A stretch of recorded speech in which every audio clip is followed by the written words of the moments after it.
Takže čaute trieda, 8A, moja milovaná trieda. No, dneska sa nachádzame v Bernákovej škole prírode, prosím vás, nerobte tu blbosti. Máme to tu prenajaté, prosím vás, nerobte tu žiadne blbosti, lebo to budeme riešiť s raditeľkou, dobre? Jasné, pán učiteľ! Dobre chlapci, všimol si, že ma poslúchate, takže teraz vám každému rozdelím dôležité úlohy. Denis, Heňo, vy budete hľadať túto oranžovú loptičku. Tam niekde. Santiago, ty budeš pri mne, lebo ty sa nevieš správať. Lukas, Nikolás, vy pôjdete hentie stromy ničiť. A pán učiteľ, prečo tu mám ja ostať? No Santiago, my sa budeme musieť porozprávať, vieš, lebo je to ťažké, čo ty robíš. Heňo! Čo tam štíš v tých kríkoch? Však to je chránené! A o čom sa chcete rozprávať? No, je to vážne, Santiago, musím sa s tebou o tom porozprávať. Denis, nepchaj tie donáty, dneska máš iba šalát! Tak dobre! Pán učiteľ, a čo sa také vážne stalo? Vieš, Santiago, vlastne ty si vtedy v stredu, že si to pamätáš, si urobil.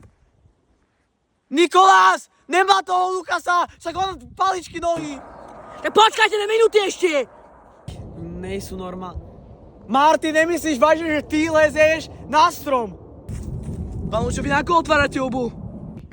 Ježiš, Martin, prepáč, ja som to, vieš, ja som takto nemyslel. Rob si čo chceš, kľudne si rob čo chceš, vyčiluj sa. Chalani, všetci na učiteľa! Ja som takto nemyslel! Chalani, ja! Však kúcham, lebo zaspí! Daj mi to jedno, kde majú.